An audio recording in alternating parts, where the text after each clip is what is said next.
I'm the Advocacy Director for the ACLU of Kentucky, and I'm here to testify against Senate Bill 9. This law is patently unconstitutional. The second it is signed, the ACLU of Kentucky will file a lawsuit. I urge you to vote no on Senate Bill 9. My name is Nicole Stipp. I'm an entrepreneur. I'm a tax-paying constituent. I create jobs and I issue a lot of 1099s.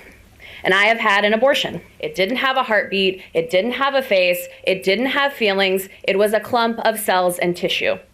I can also promise you that had I been forced to see this pregnancy through, I would have done what women have done for all the decades people like you have been trying to stop abortions. I would have gone to any length, medically overseen or not, to end my pregnancy. I am just like the other 1 in 4 women that have had abortions. We do it because we cannot provide a life for children while we work for financial stability. We do it because we don't want to bear children and haven't yet had our IUDs or surgeries to prevent it. We do it because we're 18, have been sexually assaulted, and don't want to have a baby. Thank you for your comments, and we will now yield to the sponsor of the bill. Good morning, committee. I'm Senator Castlin, the sponsor of Senate Bill 9, the fetal heartbeat bill. And the first speaker is Abby Johnson. And Abby, if you can introduce yourself for the record. Sure. My name is Abby Johnson. I worked at Planned Parenthood for 8 years. I was an abortion clinic director. And I listened to the testimony from the opposition of this bill, and I want to sort of go through some of that interesting testimony that we heard and many non-factual points that were made in that testimony. One thing that I kept hearing was that, there's no exceptions in this bill for any sort of rape or incest. Let me be clear. Even if they were, the ACLU wouldn't support it. Even if there were, Planned Parenthood wouldn't support this bill. So the fact that they're even bringing that up is really intellectually dishonest. Abortion can never, on its face, be safe, because in order for an abortion to be deemed successful, an individual and unique human being with a beating heart must die. That can never be safe for that individual human life. I want to talk specifically about what a first trimester abortion is and what it looks like from a person who ran a Planned Parenthood abortion facility and was there for 8 years. First trimester abortions are by and large the most common abortion procedure we see in the United States. A transvaginal ultrasound is standard procedure inside of every National Abortion Federation clinic, which includes every Planned Parenthood clinic.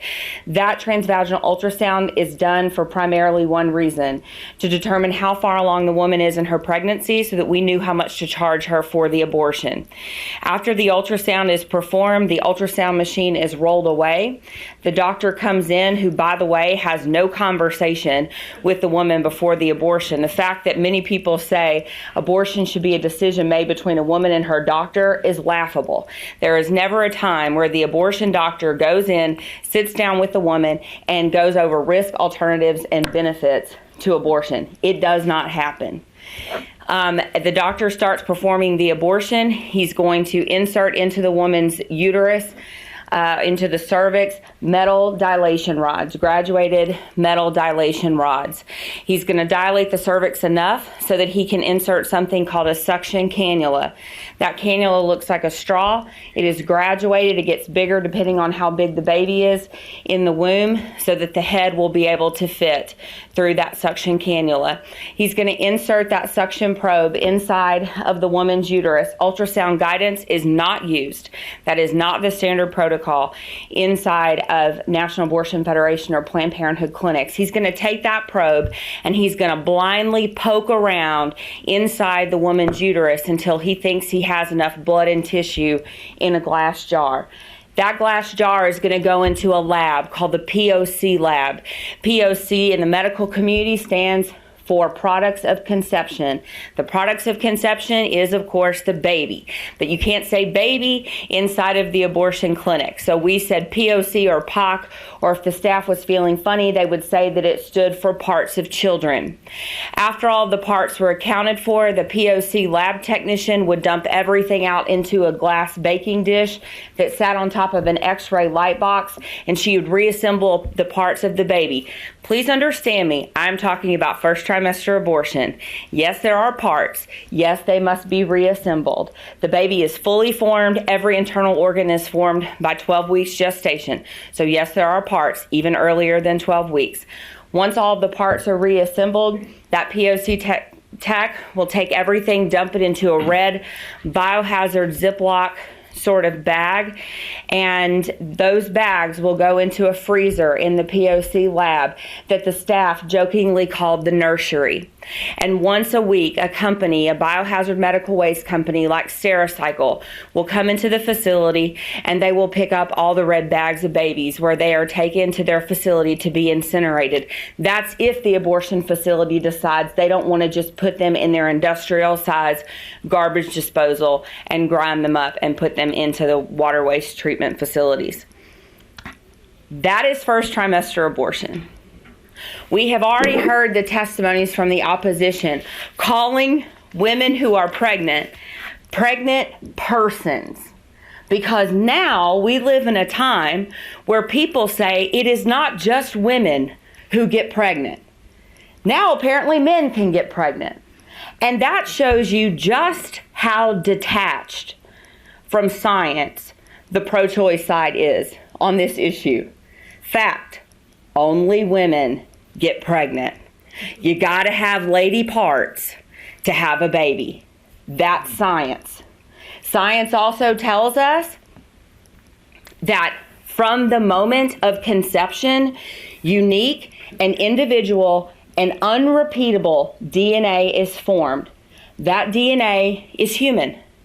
Never in the history of the world has a woman ever delivered a cat or a dog or any other species other than human. That's science. Our history tells us time and time again that it is unjust to take the life of an innocent human being. It was unjust to dehumanize an entire segment of people when we were working to abolish slavery. It was unjust to dehumanize an entire group of Jewish people in the Holocaust. But those two examples that I just gave you only exist because our society was willing to turn a blind eye, look a human person in the face, and say, that is not a human being. That is not scientific. Now we are living in such depravity that there are people, like the people that oppose this bill,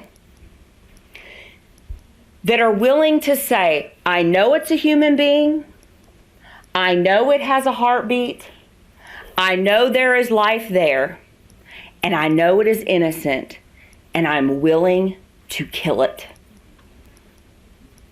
We have sunk to a new low in our society. And it is time for us to rectify what we have done.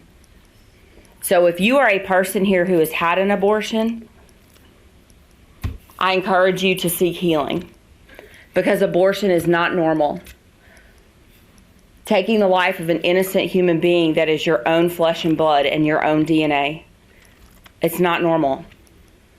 And there are healing resources available.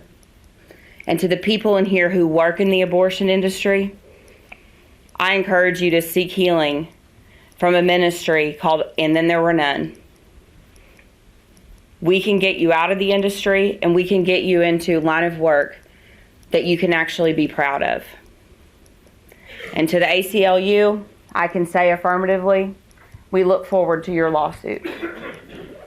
Senator Higdon. Aye. Senator Humphreys. Aye. Senator Parrott. Aye. The bill has passed. Thank you, ladies and gentlemen.